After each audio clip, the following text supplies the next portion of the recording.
देखो अपन कर रहे थे 27 नंबर का चैप्टर ना, सप्तविंश अध्याय शिरावेदन। तो अपन ने देखो विशुद्ध रक्त पुरुष के लक्षण, जिसमें मतलब शुद्ध रक्त होता है ना जिस पुरुष में, उसके लक्षण देख लिए थे। फिर स्वरूप, महत्व, रक्त तुष्टि, ये सब अपन ने देख लिया था। रक्तज रोग क्या है, ठीक है, कितनी अवैध सिराएं हैं, कितनी सिराएं होती हैं टोटल, ये सब अपन ने देख लिया था।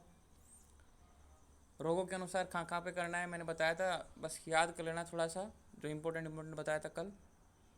उसके बाद में पश्चात क्रम कर रहे थे अपन। पश्चात क्रम के बाद में अपन ने सम्यक ये देख लिया था। देखो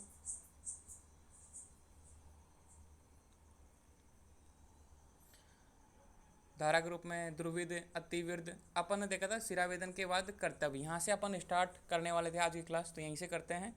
शिरावेदन के बाद कर्तव्य, ठीक है। अपन ने सारे काम कर लिए भाई, रोगों के अनुसार कर लिया, जहाँ पे करना था बताया था आचार्यों ने, जैसा जैसा अपन ने कर लिया। तो भाई जो अल्पवेद होगा, सम्यक होगा और अतिवेद होगा, मतलब एक तरीके से अल्प यानी कम, जितना आपको करना चाहिए था उतना नहीं हुआ, ठीक है।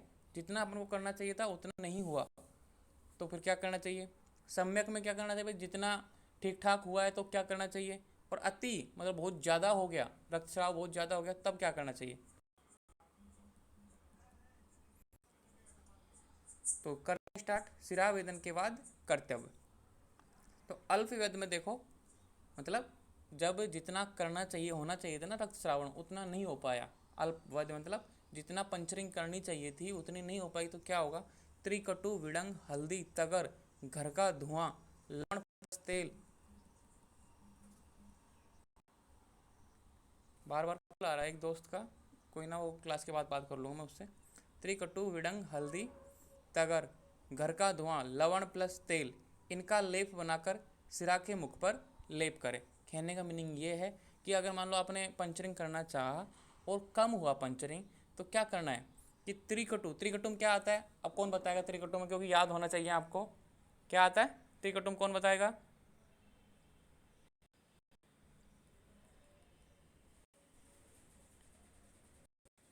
त्रिकटु, पीपली, सूठी और मरीच। शुंठी, पिपली, मरीच, हाँ सही है। एक मिनट रुको, मैं बात ही कर लूँ, काफ़ी कॉल आ रहे हैं भाई, क्लास में हूँ, बाद में बात करियो ना, ठीक है। अब त्रिकटु, विडंग, विडंग भी एक तरह से औषध है, हल्दी, तगर, घर का धुआं, मतलब ये बता रहा है कि इन सबको मिलाकर एक लेप बनाना, और जहाँ पे पंचरिंग की है ना वहाँ पे उसको लगा देना है। क्लियर, ये मतलब आयुर्वेद मतलब आचार्यों ने ट्रीटमेंट बताया। अब सम्यक वेद में देखो, गुनगुनाते तेल में, गुनगुनाते तेल क्या होता है, थोड़ा सा उष्ण, मतलब अपन गुनगुना पानी पीते हैं ना, जो ज़्यादा अपन को जलन पैदा ना करे, मतलब गुनगुनाना मीनिंग वो है जो जलन पैदा ना करे। तो गुनगुनाते तेल में लवण मिलाकर लेप करें, शीतल मल से बर्फ से धोकर। ये बोल रहा है कि भाई गुनगुनाते तेल में लवण मिलाकर, जो गरम अपन बोलते हैं ना नमक मिला के तेल गरम करो, तो उससे गुनगुना तेल रहता है, उसकी मालिश करनी है सम्यक वद में, ये बोल रहा है। फिर देखो शीतल जल, देखो यहाँ पे मल की जगह जल है, ठीक है, इसको ठीक कर देना, शीतल जल है ये, ओके। मिसप्रिंट हो जाती, तभी तो बोलता हूँ बुकों में बहुत से बच्चे कंफ्यूज रहते हैं, और बहुत से तो ऐसा क्यों लिख दिया, क्या पता हो, तो ये अशुद्ध हो जाते हैं, कभी कभी ह्यूमन एरर होते हैं। तो शीतल जल या बर्फ से धोकर, तो जो सम्यक वेद मतलब जितना पंचरिंग करना था उतना ठीक ठाक हुआ, उसको मतलब शीतल जल या बर्फ से एकदम धो के उसको साफ करके, फिर अपन को क्या करना है, गुनगुनाते तेल में जो लवण, लवण यानी नमक, कौन सा नमक यूज लेते हैं आयुर्वेदा में, कौन बताएगा। अब तो सिलेबस खत्म होने वाला, अब तो क्लियर होना चाहिए आपको। जब भी ऐसी कोई भी लवण की, सैंधव लवण। सैंधव लवण करेक्ट। तो जब भी नाम नहीं दिया गया तो समझो एक ही चीज़, सैंधव लवण। कभी घी का नाम नहीं दिया भाई, किसका घी नहीं लेना, मतलब लेना चाहिए, और नाम नहीं दिया तो ओनली घी का नाम, तो किसकी बात कर रहा है, गाय के घी की। इस तरह दूध की बात कर रहा है तो किसकी बात कर रहा है, गाय के दूध की। ऐसा आपको पता होना चाहिए, जब नाम नहीं दिएगा तो अपन को क्या समझना है, ठीक है। तो सैंधव लवण मिलाकर उसको लगाना चाहिए। अब अतिवेद में बहुत ज़्यादा हो गया, रक्तस्राव रुक ही नहीं रहा, तो क्या करेंगे, अधिक रक्तस्राव न होने दें, अन्यथा मृत्यु या भयंकर वात रोग हो सकते हैं, इसके लिए अभ्यंग, मांसरस, दूध व रक्तपान करें। अगर मान लो बहुत ज़्यादा हो गया, मतलब ब्लीडिंग बहुत ज़्यादा हो गई, ड्रेनेज बहुत ज़्यादा हो गया, मतलब जो पंचरिंग थी ना बहुत हैवी हो गई और रुक ही नहीं रहा, तो ये बोल रहा कि कैसे भी करके उसको रोको। अगर ज़्यादा हो गई ना, मतलब ब्लड स्राव ज़्यादा हो गया ना, तो व्यक्ति मर जाएगा, तो ये बोल रहा कि अधिक स्राव, रक्तस्राव ना होने दें, कैसे भी करके उसको रोकना है। अन्यथा मृत्यु या भयंकर बात रोग हो सकते हैं। देखो बात रोग तो होंगे जो होंगे, लेकिन मृत्यु पहले हो जाएगी, क्योंकि शरीर में रक्त की कमी हो जाएगी। रक्त की कमी हो जाएगी तो मतलब एक तरीके से पूरा सिस्टम ही डाउन हो जाएगा, ना न्यूट्रेंट मिलेंगे, ना पोषण मिलेंगे, ना ऑक्सीजन मिलेगी बॉडी को, व्यक्ति मर सकता है। तो इसके लिए अभ्यंग, तो एक तरीके से उसको मतलब एक तरह से सांत्वना देनी, एक तरीके से अभ्यंग करना है उसका, ताकि क्या बोलते हैं, अभ्यंग से क्या था, स्नेह रहता है, तो बॉडी को न्यूट्रेंट मिले एक तरीके से। मांस रस, मांस रस क्यों, क्योंकि जो जो लिक्विड है ना, लिक्विड कमी ना हो बॉडी में, तो मांस रस और दूध व रक्तपान करें, मतलब एक तरीके से लिक्विड उसको पिलाना है, ताकि उसमें जो एक तरीके से फ्लो है ना रक्त का कम ना पड़े और चलता रहे, ताकि जो मतलब एक तरीके से तुरंत ऑब्जर्व एक तरीके से जो फॉर्मेशन है ब्लड का वो भी कंटिन्यू रहे। रक्तपान, रक्तपान का मतलब एक तरीके से आप उसको रक्तवर्धक चीज़ें, या फिर मतलब एक होता है ना डायरेक्ट ट्रांसफ्यूजन, आजकल तो ब्लड चढ़ा देते हैं, ठीक है, रक्त की कमी होती है, जैसे कि डेंगू में प्लेटलेट डाउन हो गई, अब क्या करते हैं, सीधी प्लेटलेट चढ़ा देते हैं, तो सीधा एकदम इफेक्ट आता है कि हाँ तुरंत जो चीज़ अपनी बॉडी में कमी थी वो सीधा बाहर से चढ़ा दिया अपन ने। तो यहाँ पे बोला चलिए रक्तपान, वो मतलब एक तरीके से वही है ब्लड का, ब्लड देन अपन बोलते हैं ना कि ब्लड, उसको ब्लड की कमी पड़ गई, A+ चाहिए, O नेगेटिव चाहिए, O पॉजिटिव चाहिए, ऐसे अपन बोलते हैं, तो उसको चढ़ाते हैं, कम पड़ जाते हैं। तो ये बहुत वही बात बोल रहा है कि रक्त की कमी नहीं होने दे बॉडी में, मतलब लिक्विड की कमी नहीं होने दे बॉडी में, नहीं तो व्यक्ति एक्सपायर हो जाएगा। तो ये 3 चीज़ें, अल्पवेद, सम्यकवेद और अतिवेद। अब देखो, रक्तस्राव से यदि रोगी को मूर्छा आ जाए तो यंत्र हटाकर पंखे से हवा कर पुनः रक्तस्राव करें। मान लो देखो बहुत से व्यक्ति खून देखते ही बेहोश हो जाते हैं ना, कभी आपने डिसेक्शन में गए हो आप, ठीक है, वहाँ तो खून नहीं होता, वहाँ तो फॉर्मूल की स्मेल ही होता है, उसी से व्यक्ति बेहोश हो जाते हैं। लेकिन यहाँ तो खून निकालते हैं, मतलब एक तरीके से पंचरिंग करते हैं एक जिंदा व्यक्ति पे, वो उसको मान लो जैसे जैसे पंचरिंग किया उसने देख लिया, तो उसको खून देखते बेहोशी हो गई। जैसे रक्तस्राव से यदि कोई रोगी मूर्छा यानी बेहोशी, तो यंत्र हटाकर, जिस यंत्र की सहायता से अपन जैसे श्रृंग है, जलोका है, सींग है, ठीक है, घटी है, जो भी अपन जिसको यूज कर रहे हैं पंचरिंग करने में, उसको हटाकर पंखे से हवा कर, मतलब एक तरीके से कूल एक तरह छत का फैन है या फिर जो भी, मतलब जहाँ पे उसको हवा में बैठाएं, फिर उसको मतलब एक तरीके से हवा में पसीने नहीं आने दें उसको, मतलब एक तरीके से रिलैक्स माहौल प्रदान करें, फिर रक्तस्राव करें। यदि फिर भी मूर्छा आ जाए तो दूसरे या तीसरे दिन रक्तस्राव कराएं। फिर दोबारा भी उसको मूर्छा आ गई, उसको रिलैक्स करके समझाने के बाद भाई कुछ नहीं है, नॉर्मल, हम कंट्रोल कर लेंगे, लेकिन फिर भी उसको बेहोशी आ गई तो भाई तू घर जा, अगले तीसरे दिन या चौथे दिन उसको करवाना है, मतलब दूसरे या तीसरे दिन, मतलब अगले दिन उसको बुलाना है कि दोबारा, ताकि उसको सांत्वना मिल जाए, ताकि प्रिपेयर हो जाए, मेंटली प्रिपेयर हो जाए वो, ठीक है। यदि रक्त सम्यक वेद होने पर अशुद्धि आ रहा हो तो सायकाल या दूसरे दिन पुनः रक्तस्राव करें। आपने मान लो सब कुछ ठीक कराया, सब कुछ पंचरिंग भी ठीक की, तब भी अशुद्ध रक्त आ रहा है, आपको पता है क्योंकि वो पीली तो थोड़ा पीलेपन का रंग लिए होता है अशुद्ध रक्त, वही सम्यक प्रकार से हो रहा है और पीला मतलब अशुद्ध रक्त ही बाहर आ रहा है। तो क्या बोला कि यदि रक्त सम्यक व्यक्त होने पर अशुद्धि आ रहा है तो सायकाल या दूसरे दिन पुनः रक्तस्राव, जैसे कि आज सुबह करवाया, फिर भी उसके इतना ब्लड मतलब बेकार है, उसकी बॉडी में इतना दूषित है कि वो ख़त्म ही नहीं हो रहा, तो उसको भाई शाम को बुलाएं, शाम को नहीं तो फिर अगले दिन बुलाएं, लेकिन उसका पूरा ब्लड बाहर निकालना है, दूषित वाला, पूरा नहीं, मतलब एक तरह दूषित रक्त को बाहर निकालना है। यदि रक्त बहुत अधिक दूषित हो तो पुनः स्नेहन करके 15 दिन पश्चात कराएं। देखो ये समझो इस चीज़ को, कॉन्सेप्ट है इसमें कि भाई आपने आज ब्लड, आपने सिरा पंचरिंग आज की, ब्लड निकला बाहर, पूरा तरीके से नहीं निकला तो शाम को करो या दूसरे दिन सुबह, तो 2 दिन किया, बस 2 दिन ही करना है। फिर तब भी पूरा ब्लड बाहर नहीं निकले दूसरी, तो 15 दिन बाद में उसका दोबारा मतलब तीसरी बार जब करोगे ना 15 दिन का गैप देना है इसमें। तो कैसे करके ना, पुनः स्नेहन करके उसका 15 दिन पश्चात रक्तस्राव कराएं, ताकि बॉडी, अब देखो लगातार 3 से 4 दिन कराओगे ना तो फिर ब्लड एक तरीके से बहुत ज़्यादा लॉस हो जाएगा, बॉडी अडेप्ट नहीं कर पाएगी और व्यक्ति एकदम शॉक में भी जा सकता है। इसलिए 2 दिन ही कराना है, दूषित रक्त हो ना तब भी, फिर अगर ज़्यादा ही दूषित है तो 15 दिन का वेट कर लो, 15 दिन बाद फिर से करा देना। किसी भी स्थिति में अधिक रक्तस्राव एक बार में ना कराएं। बचे हुए दूषित रक्त को श्रृंग प्रच्छान विधि से रक्त निकालें तथा शीतोपचार, रक्त पित्त चिकित्सा, बमन विरेचन आदि शुद्धि व विशोषण कर्म करें। ये बोल रहा है कि किसी भी स्थिति में कोई कितना ही भयंकर रोग हो, कुछ भी हो, लेकिन आपको अधिक रक्तस्राव एक बार में, जैसे ऐसा नहीं कि एक बार में आपने पूरा शरीर का, हाँ बोलो कौन बोल रहा है, कोई ना, किसी भी स्थिति में अधिक रक्तस्राव एक बार में ना कराएं। कहने का मीनिंग ये है कि आपको जैसे कोई रोग है, भयंकर अवस्था में रोग है, वातज रोग बहुत ज़्यादा हो गया, आप ऐसा नहीं कि एक दिन में पूरा ख़त्म कर दो, पूरे रक्त को निकाल दो बाहर, व्यक्ति शोक में चला जाएगा, एक तरीके से रक्त की कमी हो जाएगी उसके बॉडी में। तो धीरे धीरे करके, तो एक किसी भी स्थिति में कितनी भयंकर रोग अवस्था हो उसमें अधिक रक्तस्राव न कराएं। मतलब कितना बताया था आचार्य ने, कल बताया था, मैंने बताया था आपको कि भाई 650 ml के लगभग, मतलब 2 यूनिट से ज़्यादा एक बार में नहीं निकाले, चाहे कितनी रोग अवस्था हो।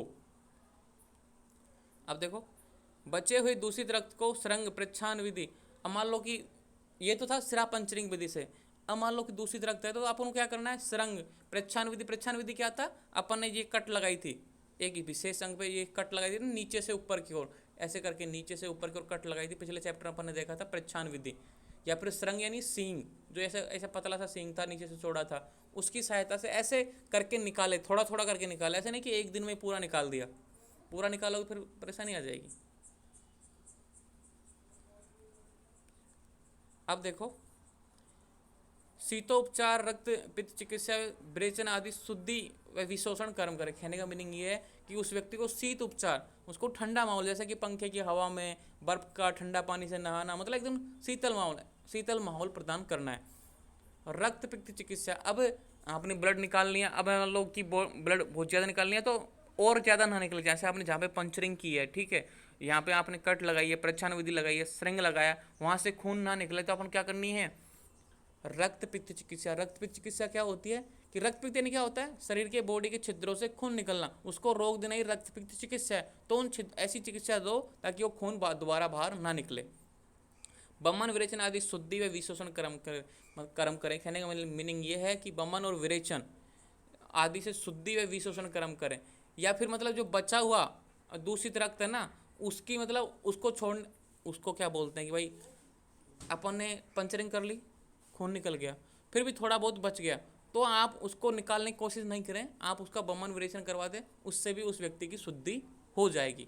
ऐसे नहीं है कि भाई मतलब उसके हाथ धो के पीछे बढ़ गए, नहीं अब तो पूरा ही निकाल के रहेंगे, अब तो ऐसा कुछ नहीं। आपको क्या करना है, थोड़ा उसको छोड़ देना, कोई बात नहीं, आप या तो श्रृंग के माध्यम से निकाल दो, प्रच्छान विधि से माध्यम से निकाल दो, या फिर उसका बमन विरेचन करा दो। बमन विरेचन से भी उसकी व्यक्ति की शुद्धि हो जाएगी। वह विशोषण कर्म करें। विशोषण कर्म करना मतलब एक तरीके से उसको शुद्धता लाएं, उसकी बॉडी की जो विशोषण, मतलब एक तरीके से आपकी जितनी भी बॉडी में ना, मतलब जितनी भी क्या बोलते हैं इसकी गंदगी है, मैल है, मतलब या फिर मतलब ऐसा भोजन जो मतलब एक तरीके से शुद्धता लाए, मतलब स्वच्छता लाए बॉडी में, ऐसा आहार एकदम कि जो बॉडी को स्वच्छ बनाता है, निर्मल बनाता है, ऐसा भोजन उसको खिलाना चाहिए, ताकि वो जो गंदगी बची थी थोड़ी बहुत, कि भाई कितना भी बचे हुए दूषित रक्त की, वो उससे शांत हो जाए। ये एक तरीके हैं, मतलब लास्ट में होते ना कुछ छोटी सी गंदगी बच जाती है, तब बड़ी मुश्किल से निकलती है वो, और उसको निकालने के चक्कर में अगर अपन बार बार रक्त स्राव करते जाएंगे तो बॉडी में रक्त की कमी हो जाएगी। तो ये बोल रहा है कि उस रक्त को, मतलब जो दूसरी रक्त बच गया ना, उसके लिए श्रृंग प्रच्छान विधि, बमन विरेचन या विशोषण कर्म करने चाहिए आपको, ताकि वो शांत रहे। अब देखो, अर्थात सुश्रुत ने कहा कि दूषित रक्त का कभी भी पूर्णतः स्राव न कराएं, शेष रहित रक्त को संशमन करण से साफ करें। और आचार्य सुश्रुत ने भी यही बात बोली है कि आचार्य सुश्रुत ने कहा कि दूषित रक्त का कभी भी पूर्णतः, कि पूर्णतः तो कभी हो ही नहीं सकता खाली, ऐसा तो है ही नहीं कि भाई तुमने 100% का 100% बाहर निकाल दिया, 75 इतना परसेंट, भाई इतना परसेंट दूषित रक्त बाहर निकाल दिया, 25 तो फिर भी रह गया। तो उसको क्या करना है कि शेष रहित रक्त को संशमन कर्म। संशमन कर्म क्या है, एक तरीके से टैबलेट, विशोषण, मतलब एक तरीके से जो ऐसा भोजन है जो उस रक्त को शुद्ध कर दे, ठीक है, या फिर बमन विरेचन करवा दो, वही बात है एक तरीके से संशमन कर्मण से शांत करें। अब ये संशमन कर्म एक तरीके से वही है, आपको अच्छा पेय विलेपी ऐसा भोजन देना है ताकि उसमें जो शुद्धि हो जाए, एक तरीके से जो गंदगी थी वो एक ऑटोमेटिक बाहर निकल जाए। मतलब उसको पूर्णतः बाहर नहीं निकल सकता, ये चाहे शिरा विधि हो, चाहे श्रृंग विधि हो, प्रच्छान विधि हो, तो पूर्णतः रक्त तो बाहर नहीं निकल सकता, इसलिए संशमन कर्म भी करना चाहिए। अब आगे देखो क्या लिखा हुआ है, सम्यक विद, अतिवृद्ध और हीनवृद्ध दुर्विद का विचार करें। और लास्ट नहीं, ये तो हो गया था ना, हाँ ये रहा, ज़्यादा प्रवृत्त ना होने की स्थिति भी यही कर्म कर दोष शांत करें, रक्त स्राव ना करें। और मान लो कि आपने बहुत बार ब्लड स्राव करा लिया, मान लो कि आज करा लिया, ठीक है, कल करा लिया, फिर 15 दिन बाद भी करा लिया, 15 दिन का बाद बताते ना स्नेहन करा के, स्वेदन करा के आपको करवाना चाहिए, तब भी मान लो कि वो जब भी बच गया तब भी आपको मान लो पूरी तरीके से शुद्ध नहीं होता, क्या बोला कि ज़्यादा प्रवृत्त ना होने की स्थिति भी यही कर्म कर दोष शांत करें, रक्त स्राव ना कराएं। या फिर इसका उल्टा ले लीजिए कि भाई दोष कम दूषित हैं, रक्त कम दूषित है, आपको ऐसा नहीं कि थोड़ा सा दूषित है रक्त स्राव कर दो, नहीं, आपको क्या करना है कि भाई नॉर्मल आपको नॉर्मल ट्रीटमेंट देके मतलब एक तरीके से टैबलेट, औषधियाँ, अच्छा आहार विहार खिला के भी उसको शुद्धि करवा सकते हैं। रक्त स्राव कराना इतना इंपॉर्टेंट नहीं है, रक्त स्राव कराते हैं तब रोग बिल्कुल ठीक नहीं हो रहा ना, तब जाके। यदि रक्त बहना बंद ना हो तो स्तंभन क्रम अपनाएं। स्तंभन यानी क्या होता है? चैप्टर नंबर कौन से में आया था? विरेचन वाले में आया था ना। किसके अतियोग में आई थी? किसकी अतियोग की चिकित्सा है स्तंभन? स्तंभन यानी रोकना, ठीक है। तो ये क्या करता है कि यदि रक्त बहना बंद ना हो, देखो आपको कॉन्सेप्ट में याद हो जानी चाहिए अब तक कि स्तंभन चिकित्सा कौन से, मैंने ये क्वेश्चन दिया भी था, उसके पीछे वाले क्वेश्चन होते हैं कि स्तंभन चिकित्सा का वर्णन कहाँ पे आया अष्टांग हृदय में। विरेचन के अति योग में है शायद, कि विरेचन का जब अति योग हो जाए ना तब आपको स्तंभन क्रिया करनी चाहिए। इसका मतलब क्या है कि किसी भी लिक्विड जो जो द्रव बह रहा है उसको रोकना। तो ये रक्त बह रहा है तो इसको रोकना क्या क्या मतलब स्तंभन क्रिया। यदि रक्त बहना बंद ना हो तो स्तंभन क्रम अपनाएं। लौद्र प्रियंगु मुलेठी मृतकपाल छीरी वृक्ष गैरिक, इनके चूर्णों का वर्ण मुख पर लेप करें। कि ये ऐसी औषधियाँ जो स्तंभन क्रम करती हैं, इनके चूर्ण वहाँ पे जहाँ पे अपने पंचरिंग की तरह वहाँ लगा दो, ये स्तंभन क्रिया करते हैं, मतलब वहाँ जो लिक्विड बह रहा है ना उसको वहाँ पे रोक देते हैं, तो मतलब ब्लड को रोक देते हैं। पदम का आदि गुण का हीम बनाकर पिलाएं। अब देखो पदम आदि गण का हीम, हीम कैसे बनता है? आपको पता है हीम कैसे बनता है? ये एक तरीके से कल्पना है। कल्पना मतलब औषधि बनाने की कल्पना, कि जैसे कि एक पानी लिया, गर्म पानी उबाल लिया उस पानी को, अब उस पानी को उबालने के बाद में उसमें ये पदम आदि गण की जो औषधि अपन ने चैप्टर नंबर 15 में जितने भी गण किए ना उनमें पदम आदि एक गण था। आचार्य वाघभट्ट ने कितने बताए थे टोटल गण? 33। उनमें से एक गण है पदम आदि गण। तो उसमें जो औषधियाँ बताई हैं 8 से 10, उन औषधियों को लेके उस पानी में पटक दो, मतलब गर्म पानी में। अब उसको सारी रात ठंडा रहने दो, मतलब ठंडा होने दो। उस औषधि क्या ठंडा गर्म पानी था, तो गर्म पानी के प्रभाव में उस औषधियों में क्या आएंगे, औषधीय गुण उस पानी में आ जाएंगे और पूरी रात पूरे ठंडा रहेगा। अब पूरी रात में तो ठंडा हो ही जाएगा ऑटोमेटिक, अपन देखो कितना ही गर्म पानी रखो तो पूरी रात में ठंडा हो जाता है। अब पूरी रात में ठंडा हो गया, सुबह उसको छान के मतलब ठंडा पानी उसको पिला दो। ये है पदमादि गण का हिम बनाकर उसको पिलाएं। इससे भी क्या होती है, स्तंभन क्रिया होती है। गरम सलगा को वर्ण पर लगाकर सिरा मुख का दहन करें, या फिर अग्निकर्म कर दो। अग्निमुख का मतलब एक तरीके से जो रास्ता था ना ब्लड आने का उसको बंद कर दो, यानी मतलब एक तरीके से सूचरिंग कर दो, ठीक है। सूचरिंग करने के बाद भी एक तरीके से ब्लड रुक जाता है। आहार विहार, ये सब अपन क्या कर रहे थे, यहाँ से लेके यहाँ तक क्या कर रहे थे, ये पश्चात क्रम कर रहे थे भाई। कौन सी सावधानी रखनी है, क्या करना है, ये सब पश्चात क्रम के रूप में आ रहे थे भाई। देखो काम हर कोई कर सकता है, ठीक है। बोलते ना कि एकदम मेंटेनेंस, ट्रीटमेंट हर कोई ला के सकता है। ट्रीटमेंट बोला कि लिख दिया डॉक्टर ने, आप लेके भी आ गए, मतलब दवाई से केमिस्ट की दुकान से, लेकिन उसको लेना एक पश्चात क्रम के रूप में, एक सिस्टमेटिक तरीके से डाइट अपनाना, सिस्टमेटिक तरीके से टाइम पे लेना, रूल रेगुलेशनों को फॉलो करना, वो इंपॉर्टेंट है, ठीक है। तो आहार विहार में क्या है, यंत्र दबाव के कारण रक्त स्वाभाविक मार्ग छोड़कर अन्य मार्ग में पहुंच जाते हैं, इसलिए जब तक रक्त अपने स्वाभाविक मार्ग में ना आ जाए पथ्य आहार विहार अपनाना चाहिए। कि जैसे आपने कोई सी भी यंत्र की सहायता से ब्लड निकालना चाह रहे हो बाहर, तो पूरी बॉडी में कहीं ना कहीं रक्त की कमी हो जाती है।